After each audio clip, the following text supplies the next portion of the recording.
ప్రతి ప్రభుత్వం ఉద్యోగి విరమణ తప్పనిసరని వైద్యుడిగా మంచి పేరుతో నిరుపేదలకు ఉచిత వైద్యం అందిస్తూ వైద్య సేవలు అందించిన ప్రముఖ వైద్యుడు డాక్టర్ పిప్పరి చంద్రశేఖర్ సేవలు మరవలేనివని ప్రముఖ వైద్యులు అన్నారు.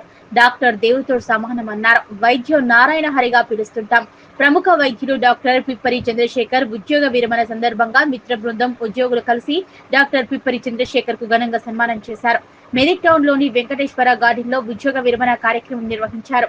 ఈ కార్యక్రమానికి ప్రజాప్రతినిధులు, మాజీ మున్సిపల్ చైర్మన్, కౌన్సిలర్లు, ప్రముఖ వైద్యులు, వైద్య సిబ్బంది ఆయనను ఘనంగా సత్కరించారు. ఈ సందర్భంగా డాక్టర్లు ప్రసంగిస్తూ 46 సంవత్సరాలుగా వైద్య వృత్తిలో నిమగ్నమై ఉన్నారని, కష్టమైన పరిస్థితుల్లో కూడా ప్రజలకు ప్రాణాలను కాపాడారన్నారు. తమలాంటి వైద్యులకు డాక్టర్ చంద్రశేఖర్ ఆదర్శమన్నారు. ఆయన మార్గదర్శకం తమకు ఇన్స్పిరేషన్ అని పేర్కొన్నారు. నిరంతరంగా ప్రజలకు సేవలు అందిస్తున్నారన్నారు. ఈ కార్యక్రమంలో జిల్లా వైద్యాధికారి doctor Sriram, doctor Shivdayal, Vijay Kumar, doctor Bhanuchander, Suresh, doctor Naveen, Vamsi ప్రముఖులు పాల్గొన్నారు.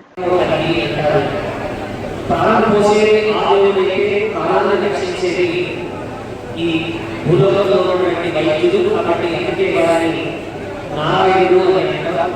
మరి అలాంటి అపరాధ స్వరూపంగా ఎంతో మంది పేదలకు నేను ఆహ్వానం సంబంధించి ఉచిత సేవలు అందించి 40 ఏళ్ళ ఆపరేషన్లకు పైగా ఉచితంగా నిర్వహించి అందరి మన్ననలు అందుకున్నటువంటి గొప్ప మార్గదర్శి పిప్పరి చంద్రశేఖర్ గారు.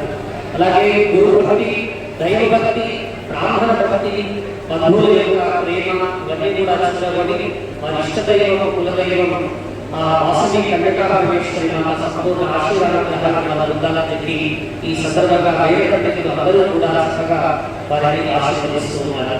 సుదీర్ఘ కాలం పాటు వైద్య వృత్తిలో ఉండి లక్షలాది మంది వ్యాధిగ్రస్తులకు మరి వారిని ఉపశమనం కలిగిస్తూ వేలాది సర్జరీలు చేసి మరి ఈరోజు పదవిరమణ పొందినటువంటి చంద్రశేఖర్ గారికి అభినందనలు తెలియజేస్తా ఉన్నాం. ముఖ్యంగా వారు ఇంకా విశేషమైన సేవా కార్యక్రమాలు ఈ ప్రాంతంలో చేయవలసింది. వారి కుటుంబ సభ్యులందరూ కూడా డాక్టర్లు తయారు చేయడమే కాదు, భవిష్యత్ తరాలు డాక్టర్లు మంచి డాక్టర్గా తీర్చిదిద్దడానికి వారికి ఉన్న అనుభవాన్ని అంతా రంగరించి మరి వైద్య విద్యార్థులను మంచి నిష్ణాతులైన వైద్యులుగా తయారు చేస్తాం కానీ పూనుకోవడానికి చెప్పి ఆశిస్తూ వారి కుటుంబ సభ్యులందరికీ కూడా మరి భవిష్యత్ అంతా కూడా బ్రహ్మాండంగా ఉండాలని చెప్పి ఆకాంక్షిస్తూ గత 30 సంవత్సరాలుగా నాకున్న పరిచయంతో చంద్రశేఖర్ గారి దగ్గరికి ఎంతోమంది వ్యాధిగ్రస్తులు మరి మేము పంపడము, వారికి ముఖ్యంగా అత్యంత బీదవారు వారందరూ కూడా ఉచితంగా వైద్యం చేయడమే కాకుండా వారికి అవసరమైన మందులు కూడా అందిస్తూ వారు మరి ఇంటికి పంపడం జరిగింది. మరి అటువంటి